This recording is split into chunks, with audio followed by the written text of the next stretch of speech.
Assalamualaikum warahmatullahi wabarakatuh. Perkenalkan, nama saya Yedi Gunawan. Saya lahir di Tegal, tanggal 3 Maret 1990. Saya anak kedua dari 3 bersaudara.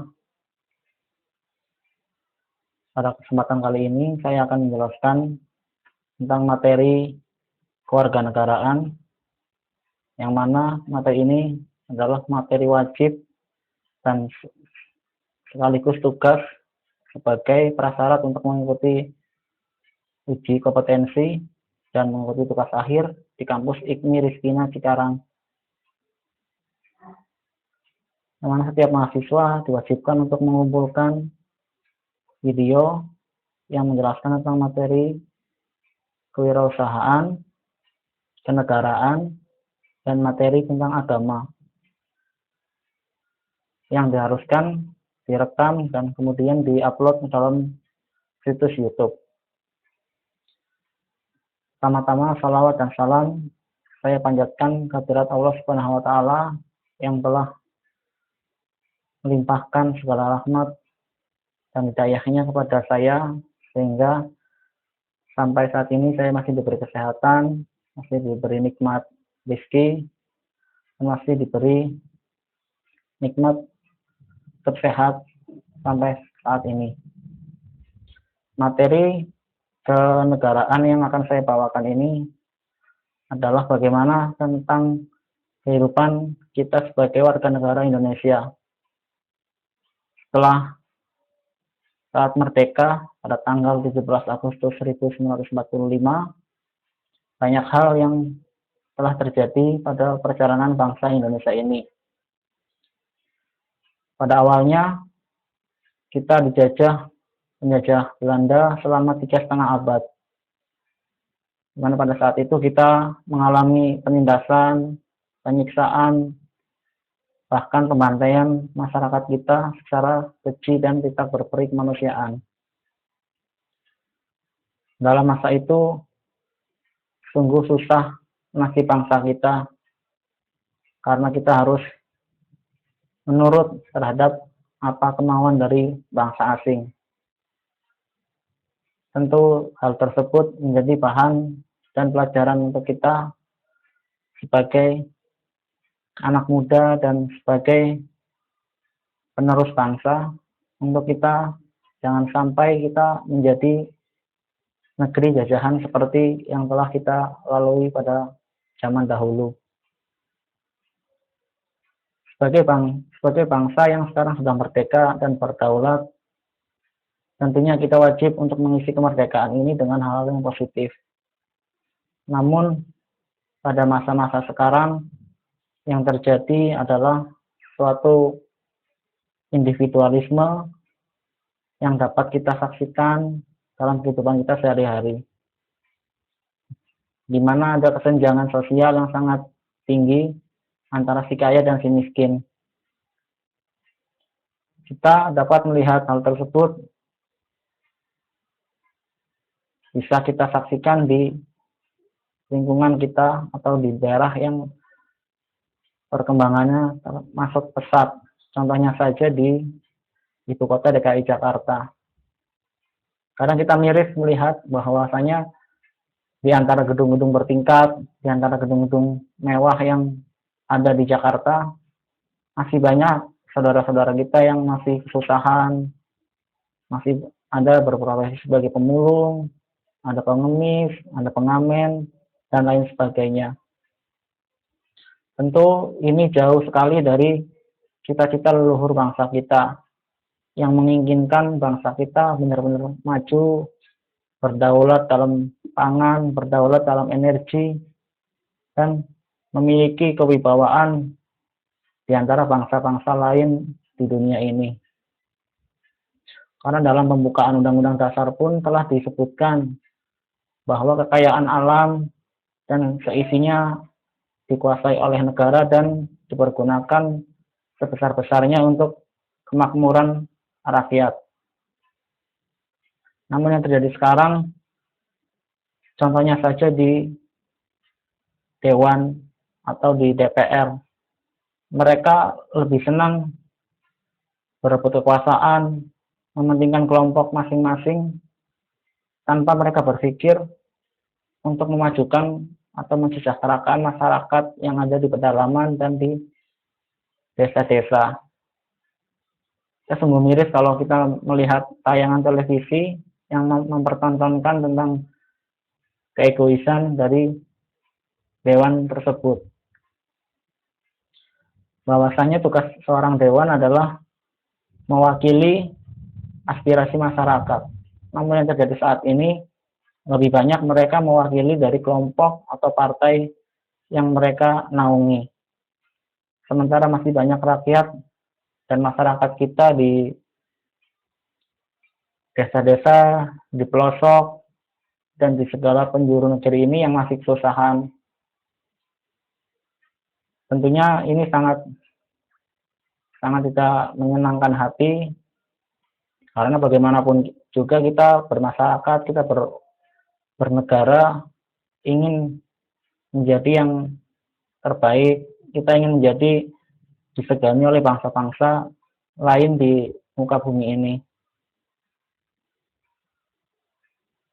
Dalam perkembangannya sekarang, kebanyakan rakyat adalah hanya memikirkan tentang dirinya sendiri tanpa ada tenggang rasa, tanpa ada kepedulian yang tinggi terhadap sesamanya. Pada masa kini, kita bisa melihat bahwa banyak di antara kita yang sudah mempunyai kehidupan mewah, tapi tak sedikit pula yang masih hidup di bawah garis kemiskinan.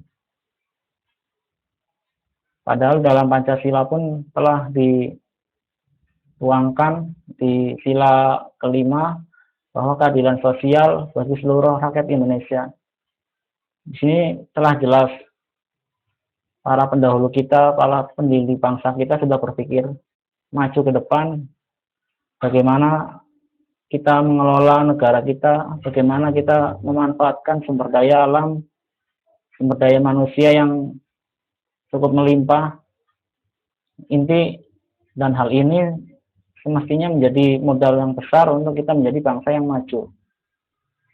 Namun apa yang terjadi sekarang tentu masih jauh dari harapan dari para pendahulu kita. Dari berbagai macam buku yang saya pernah baca, bahwasanya pada tahun 1970-an banyak guru-guru kita yang telah dikirim ke Malaysia dari keinginan dari pemerintah Malaysia untuk mengajarkan mereka bagaimana mendidik manusia atau orang-orang Malaysia menjadi manusia yang berkualitas. Dari situ kita dapat menyimpulkan bahwa sebenarnya kita dahulu lebih maju, kita lebih unggul dari segi sumber daya manusia. Tapi kok kenapa sekarang keadaannya terbalik? Malaysia sekarang menjadi salah satu negara maju di kawasan Asia Tenggara setelah Singapura. Padahal luas dari negara Malaysia tidak kurang adalah 1/5 dari luas negara kita yang hampir memiliki 10.000 pulau, sedangkan Malaysia hanya terdiri dari cuma puluhan pulau. Tentunya ini menjadi sangat miris. Hal ini mungkin tidak akan terjadi kalau kita sebagai bangsa, sebagai warga negara memiliki kesadaran tinggi akan tentang pentingnya nasionalisme, pentingnya tentang hidup saling membantu, saling bertenggang rasa antar sesama. Keadaan di Malaysia dan di Indonesia tidaklah berbeda jauh.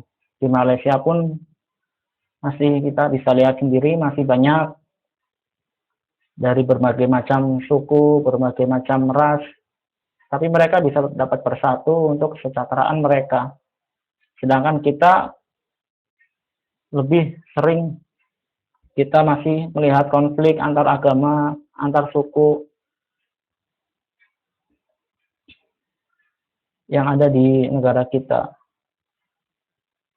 setidaknya kalau kita berpikir secara positif, kita berpikir secara bijaksana, hal ini tidak perlu terjadi karena bagaimanapun kita semua adalah salah satu dari kesatuan negara Kesatuan Republik Indonesia, yang mana kita wajib satu sama lain untuk saling membantu, saling menolong, dan saling menghargai pendapat kita masing-masing.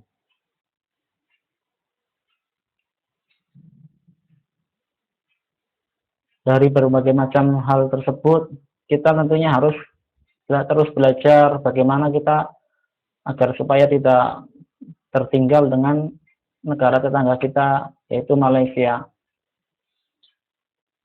Kita memiliki kekayaan alam yang sangat luar biasa. Dari berbagai pulau yang ada di negara kita ini, tentunya memiliki kekayaan dan sumber daya alam yang bisa kita andalkan, bisa kita manfaatkan untuk menjadi bekal, untuk menjadi modal, untuk negara kita bisa menjadi negara yang maju. Contohnya saja di Pulau Papua atau Irian Jaya, yang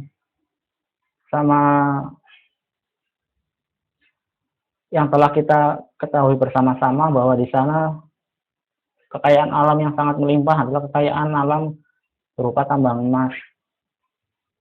Tapi mirisnya sekarang malah kekayaan alam tersebut lebih banyak dikuasai oleh perusahaan asing. Mestinya kita sebagai masyarakat yang telah merdeka, negara yang telah berdaulat, tentunya kita harus bisa mengelola hasil sumber daya alam kita sendiri, tanpa kita harus ada ketergantungan dengan negara-negara lain. Karena jika hal ini terus kita biarkan terus-menerus, bukan tidak mungkin kita hanya menjadi negara yang memiliki tanpa kita mempunyai kemampuan untuk mengelola sumber daya alam yang ada di negara kita ini. Dari berbagai sumber yang saya dapatkan, bahwasanya negara kita cuma mendapatkan 20% dari seluruh hasil kekayaan alam yang ada di Pulau Papua, yaitu di PT Freeport Indonesia. 80% menjadi hak pengelola atau perusahaan, sedangkan 20% pemerintah hanya mendapat 20% dari hasil yang diambil tersebut. Jika melihat hal tersebut, tentunya kita sangat miris dengan keadaan seperti ini. Mestinya kita sebagai pemilik atau kita yang mempunyai sumber daya alam, kita yang harus mendapatkan bagian yang lebih dari apa yang perusahaan dapatkan. Namun hal ini terbalik, malah kita yang cuma menjadi wayang, bukan kita yang menjadi dalang dari bisnis tersebut. Contoh lain juga ada di Pulau Kalimantan. Yang telah kita ketahui bersama, Pulau Kalimantan adalah salah satu pulau terbesar di dunia dan salah satu pulau penghasil batu bara yang terbesar di dunia. Namun hal ini juga masih jauh yang kita harapkan, bahwa di Pulau Kalimantan pun sebagian besar perusahaan yang mengelola atau menambang hasil kekayaan alam tersebut adalah perusahaan-perusahaan dari Amerika, China, dan Australia. Hal ini lagi-lagi sangat menyentuh hati kita, bahwa kenapa setiap sumber daya alam yang kita punyai harus dikelola oleh perusahaan-perusahahaan asing. Sedangkan kalau kita melihat dari sumber daya manusia kita, sebenarnya kita mampu untuk mengelola dan memanfaatkan hasil dari sumber daya alam kita menjadi salah satu pemasukan yang tinggi untuk devisa kita. Jika kita komitmen dengan apa yang telah dicita-citakan oleh para pendahulu kita, tentunya hal ini tidak boleh terjadi. Dan lain sebagainya dari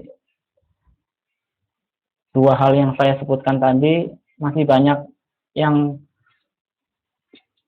tentu banyak yang tidak kita harapkan. Contohnya saja pada perkebunan kelapa sawit, juga hasil yang kita dapatkan belum sepenuhnya masih dikuasai oleh perusahaan asing.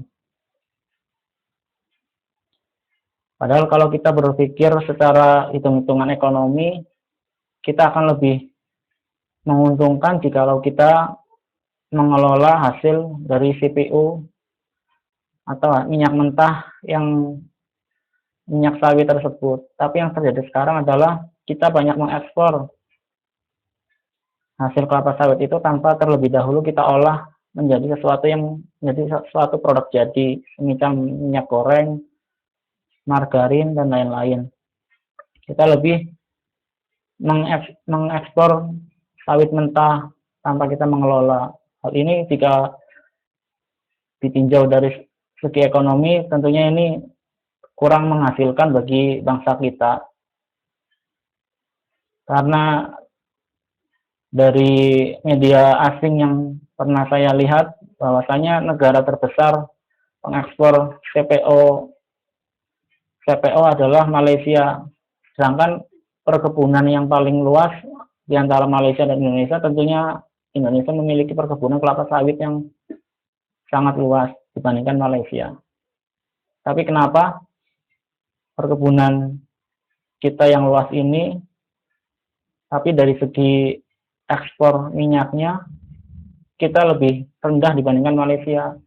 Tentu ini karena bangsa kita sendiri yang kurang bisa memahami arti dari perekonomian ini tersebut.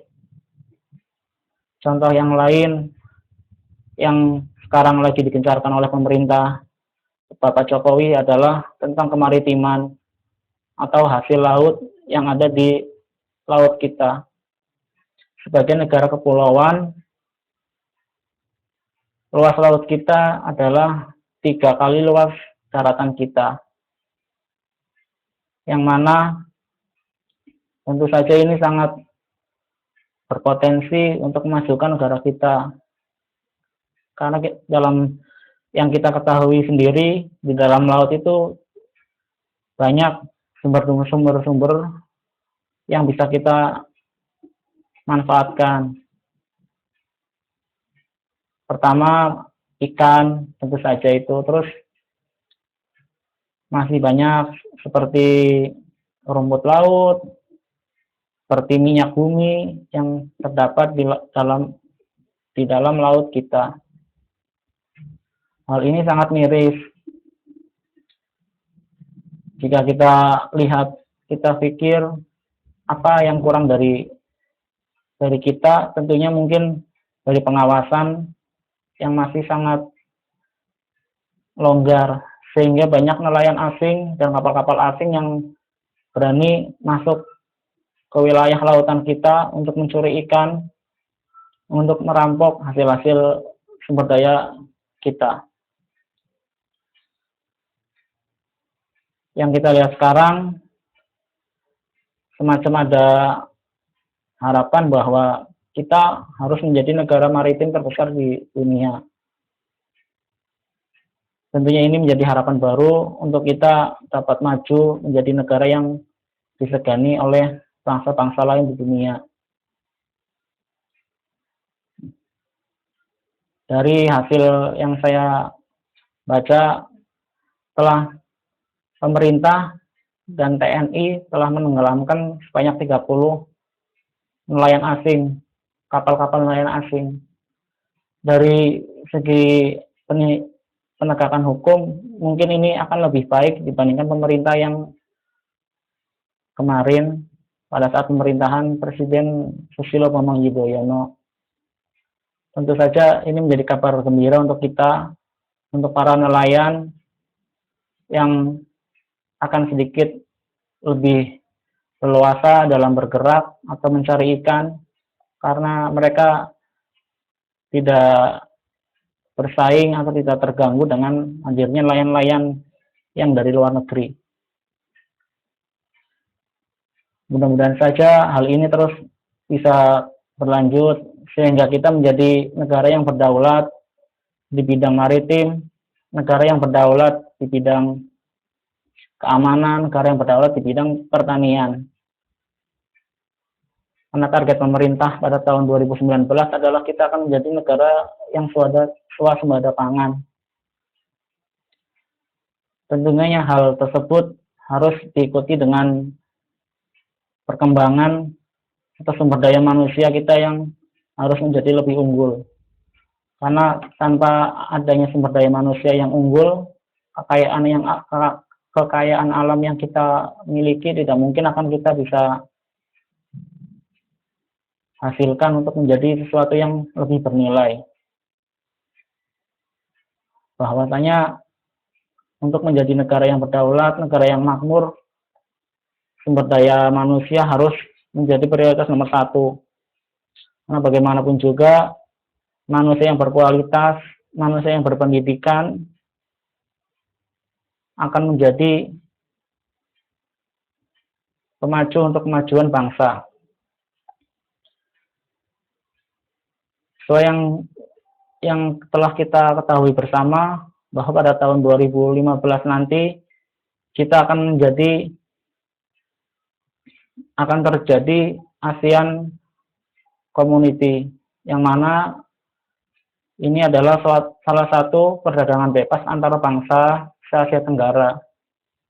Kalau kita masih mempunyai manusia yang berpendidikan rendah, tidak mempunyai keahlian dalam bidang tertentu, ini akan cukup mengkhawatirkan.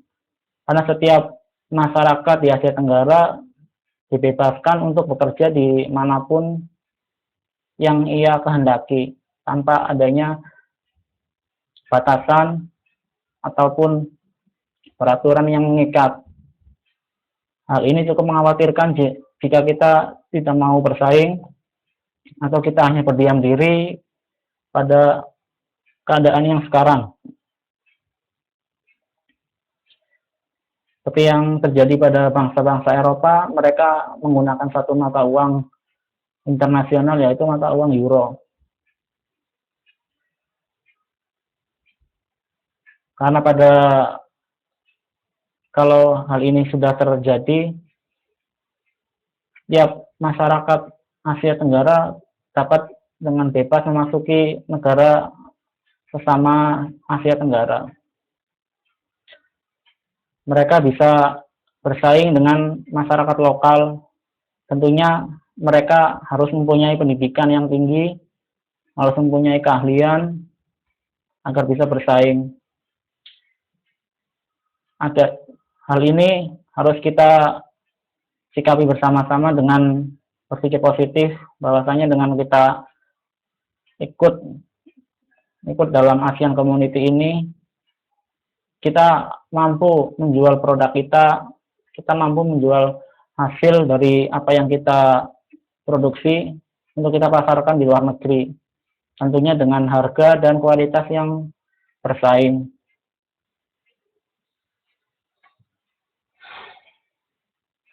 Salah satu contohnya dalam kerajinan yang terjadi di Pulau Bali. Pulau Bali di masyarakat luar, di bangsa Eropa, seringkali masyarakat di sana lebih mengenal Bali ketimbang mereka tahu bahwa Bali adalah salah satu pulau yang dimiliki oleh negara Indonesia. Mereka lebih mengetahui Bali dibandingkan mereka mengetahui negara Indonesia. Hal ini karena bagaimanapun juga pariwisata Bali sudah mendunia. Jadi mereka lebih sering mendengar kata-kata Bali timbang mereka mendengar kata-kata Indonesia atau negara Indonesia. Tentu kita harus banyak belajar dari masyarakat di Bali, bahwa mereka bisa mengembangkan mengembangkan apa yang mereka punya menjadi sesuatu yang bernilai, yang bisa dikenal dan diminati oleh bangsa lain.